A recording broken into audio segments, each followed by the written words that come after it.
প্রিয় দর্শক, বাংলা ব্যান্টার চ্যানেলে আপনাদেরকে স্বাগতম। আজকে আমরা বাংলাদেশের অন্যতম রাজনৈতিক দল জামাতে ইসলামীর নারী নীতি নিয়ে কিছু কথা বলবো।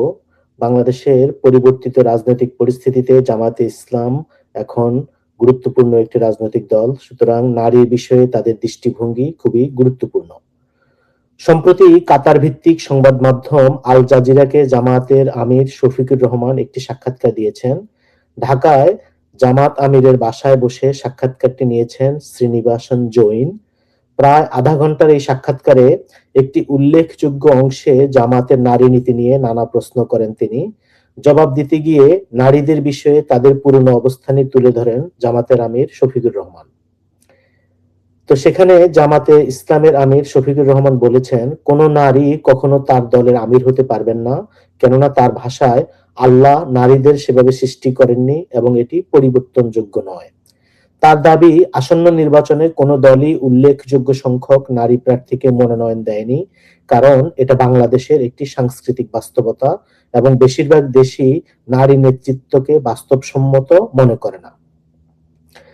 তো প্রশ্ন করতে গিয়ে শ্রীনিবাসন জৈন বলেন, আপনি নারীদের কর্মঘণ্টা কমানোর প্রস্তাব দিয়েছিলেন, কারণ কোরআনের নীতিমালা অনুযায়ী তারা সন্তানদের প্রতি দায়িত্ব পালন করতে পারেন। 21 শতকে কেন আপনি এমন একটি প্রস্তাব দেবেন? উত্তর দিতে গিয়ে শফিকুর রহমান দাবি করেন, এরকম কোনো কথা তিনি বলেননি। শ্রীনিবাসন তখন বলেন, তার দেওয়া ওই প্রস্তাব নিয়ে সংবাদ মাধ্যমে ব্যাপক আলোচনা হয়েছে। শফিকুর রহমান তখন বলেন, আমি বলেছি একজন মা। একই সঙ্গে যখন তিনি শিশুর দেখভাল করেন, শিশুর যত্ন নেন এবং একই সময়ে যদি তাকে একজন পুরুষের মতো একই দায়িত্ব একই সময় ধরে কাজ করতে হয়, তাহলে সেটা ন্যায়সঙ্গত হয় না। অন্তত স্তন্যদানকালীন সময়ের জন্য, যখন তিনি সন্তান ধারণ করছেন বা সন্তানের যত্ন নিচ্ছেন, এই সময়ে তাদের সম্মান দেখানো উচিত। আমরা আসলে দেখেছি কিছু বোন, কিছু নারী যখন মনে করেন যে কাজ চালিয়ে যাওয়া সম্ভব নয়, তখন তারা চাকরি ছেড়ে দেন। কিন্তু যদি একটি নির্দিষ্ট সময়ের জন্য কর্মঘণ্টা কমানো হয়, এটা সবার জন্য বাধ্যতামূলক নয়, এটি একটি ঐচ্ছিক সুযোগ। শ্রীনিবাসন তখন বলেন, আপনি বলতে চাইছেন কেবল স্তন্যদানকালীন সময়ের জন্য কর্মঘণ্টা কমানোর কথা বলেছেন? জামাতের আমির তখন বলেন, মূলত সেটাই। তবে যদি কোনো নারী সিদ্ধান্ত নেন, না আমি 8 ঘন্টাই কাজ করব, তাহলে কোনো সমস্যা নেই, এটা তার জন্য একটি বিকল্প। কিন্তু বাংলাদেশের আইনে 6 মাস মাতৃত্বকালীন ছুটির সুযোগে যে যে আগে থেকেই আছে, সে কথা মনে করিয়ে দেওয়া হলে শফিকুর রহমান বলেন 6 মাস যথেষ্ট সময় নয় বলে তারা মনে করেন না, কেননা একটি শিশু 6 মাসে বড় হয়ে যায় না। শ্রীনিবাসন তখন বলেন, আপনি নিশ্চয়ই বুঝতে পারছেন যে আপনার এই প্রস্তাবটি মানুষ খুব ভিন্নভাবে নিয়েছে। এ নিয়ে প্রতিবাদও হয়েছে। বাংলাদেশের নারীরা রাস্তায় নেমেছেন। তারা বলছেন কাজ করবেন নাকি ঘরে থাকবেন এটা তাদের ব্যক্তিগত সিদ্ধান্ত। শফিকুর রহমান তখন বলেন, তারা বিষয়টি ভুল বুঝেছেন ভাই, আমি তাদের সম্মান করি। শ্রীনিবাসন তখন বলেন, তারা বলছেন কাজ করবেন নাকি ঘরে থাকবেন এটা তাদের ব্যক্তিগত সিদ্ধান্ত। তাদের মতে আপনার প্রস্তাব নারীদের আবার অন্ধকারের দিকে ঠেলে দেবে এবং তাদের স্বাধীনতা সীমিত করবে। জামায়াতের আমির উত্তরে বলেন, না না, অন্ধকারের কোনো প্রশ্নই নেই, এটি তাদের প্রতি সম্মান দেখানোর বিষয়। অন্ধকারের কোনো প্রশ্ন নেই, আমরা কখনো এমন কথা বলিনি, এমনটা ভাবিও না। বিষয়টা কি, হ্যাঁ, কিছু অ্যাক্টিভিস্ট আছে যাদের আদর্শ আমাদের সঙ্গে পুরোপুরি সাংঘর্ষিক, তারা রাস্তায় নামতে পারেন, আমরাও তাদের সম্মান করি। মত প্রকাশের স্বাধীনতাকে আমরা শ্রদ্ধা করি। তারা আসতে পারেন, কিন্তু তারা সমাজের খুবই নগণ্য একটি অংশ। বাংলাদেশে তৈরি পোশাক শিল্পে নারীর অবদানের কথা মনে করিয়ে দিয়ে শ্রীনিবাস জৈন বলেন, সেখানে 50% বেশি নারী। এই জায়গায় পৌঁছাতে তাদের দশকের পর দশক সংগ্রাম করতে হয়েছে। নারীরা কেবল মা হবেন, সন্তান লালন পালন করবেন, এই ধারণার বিরুদ্ধে তারা লড়েছেন। পুরুষেরাও সেই দায়িত্ব নিতে পারেন। আশঙ্কা হচ্ছে আপনার এই প্রস্তাব সময়কে পেছনে ঠেলে দিচ্ছে। এখন নিয়োগকর্তারা নারীদের নিয়োগ দিতে চাইবেন না, কারণ তাদের কর্মঘণ্টার উপর বিধিনিষেধ থাকবে।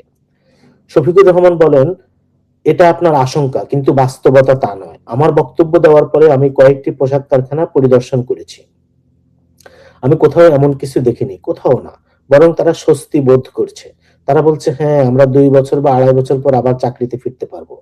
কিন্তু যখন তারা এখান থেকে বাদ পড়ে যান, তখন আর ফিরে আসতে পারেন না। আল জাজিরার সাংবাদিক প্রশ্ন করেন, যারা প্রতিবাদ করেছেন তারা সংখ্যায় কম বলে তাদের বক্তব্য জামাতের আমির নাকচ করে দিচ্ছেন কিনা? জবাবে শফিকুর রহমান বলেন, জি, এটাই গণতন্ত্রের সৌন্দর্য।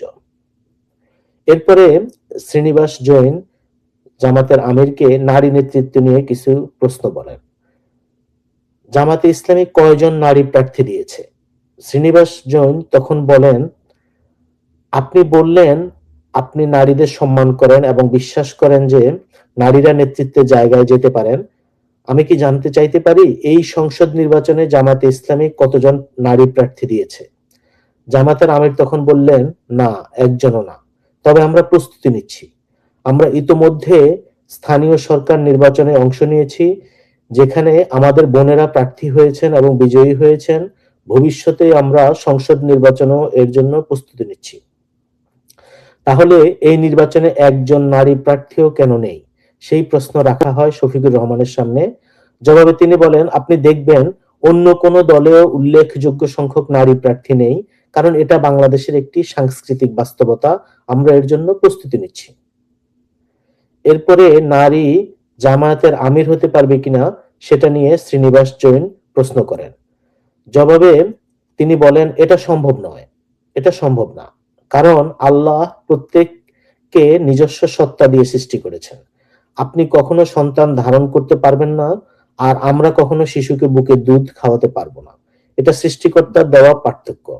নারী ও পুরুষের মধ্যে কিছু পার্থক্য আছে, যা আল্লাহ সৃষ্টি করেছেন, সেগুলো আমরা পরিবর্তন করতে পারি না। শ্রীনিবাস জৈন তখন বলেন, কেউ যদি মা হন, সন্তান লালন পালন করেন, তবু কেন তিনি জামাতের মতো একটি সংগঠনের প্রধান হতে পারবেন না, তা তিনি বুঝতে পারছেন না। শফিকুর রহমান বলেন, এটা পরিবর্তনযোগ্য নয়। তাদের কিছু সীমাবদ্ধতা আছে। কিছু ক্ষেত্রে তারা দায়িত্ব পালন করতে পারবেন না, শারীরিক অসুবিধা থাকে, আপনি জানেন। এ প্রসঙ্গে তিনি আরো বলেন, বুঝছেন না কেন? একজন মা যখন সন্তান জন্ম দেন, তখন কিভাবে তিনি দায়িত্ব পালন করবেন? এটা কি সম্ভব? কখনোই না। আল্লাহ সবকিছু সবচেয়ে ভালো জানেন। আল জাজিরার সাংবাদিক তখন মনে করিয়ে দেন, জামায়াতের আমির এমন কথা বলছেন এমন এক দেশে যেখানে গত ৩ দশকে নারী প্রধানমন্ত্রী ছিলেন। শফিকুর রহমান তখন বলেন, আমরা তাদের বিরুদ্ধে কোনো প্রতিবাদ করিনি। আগেই বলেছি, আমরা অসম্মান করি না। কিন্তু আপনি যদি বিশ্বকে দেখেন, যেসব দেশ উন্নত হয়েছে সেখানে কতজন নারী সামনে এসছেন? শ্রীনিবাস তখন প্রশ্ন করলেন, আপনি বলছেন নারীরা একটি সংগঠনের প্রধান হতে পারবেন না, অথচ তারা ১৬-১৭ কোটি মানুষের দেশের প্রধানমন্ত্রী হতে পারেন। তাহলে স্পষ্টতই নারী নেতৃত্ব দেওয়ার সক্ষমতা রাখেন। এই প্রশ্নের উত্তরে জামায়াতের আমির দাবি করেন, বিশ্বের বেশিরভাগ দেশেই নারী নেতৃত্বকে বাস্তবসম্মত মনে করে না এবং এটাই বিশ্বের বাস্তবতা। শফিকুর রহমান এও দাবি করেন, নারী নেতা ছিলেন এমন দেশের সংখ্যা অল্প। শ্রীনিবাসন তখন মনে করিয়ে দেন, এই জামাতই ২০০১-২০০৬ মেয়াদে বিএনপির সঙ্গে জোট সরকারে ছিল। একজন নারী, খালেদা জিয়া, তখন প্রধানমন্ত্রী ছিলেন। খালেদা জিয়া প্রধানমন্ত্রী হিসেবে ভালো করেছিলেন কিনা শফিকুর রহমানের কাছে তা জানতে চাওয়া হয়। জবাবে তিনি বলেন, খালেদা জিয়াকে নেতা বানানো বিএনপির দলীয় সিদ্ধান্ত, জামাতের নয়। আমাদের দলীয় সিদ্ধান্তকে সম্মান করা উচিত। আমরা কারো উপর কিছু চাপিয়ে দিতে পারি না। তো শ্রীনিবাস জৈনের সাথে জামাতের আমির সাক্ষাৎকারে যে জিনিসগুলি বলেছেন, সংক্ষেপে সেগুলি যদি আবারও আমরা বলি, সেটা হলো, নারীরা কখনো জামাতের প্রধান হতে পারবেন না। এমন কিছু জিনিস আছে যেখানে তারা দায়িত্ব পালন করতে পারবে না। তাদের অনেক সীমাবদ্ধতা আছে। পৃথিবীর অধিকাংশ দেশ নারীদেরকে এই পদে যোগ্য মনে করে না। শারীরিকভাবে এটা সম্ভব না, এটাই সত্য। নির্বাচনে জামাত একজন নারীকেও নমিনেশন দেয়নি, কারণ এটা বাংলাদেশের কালচার। Thank you.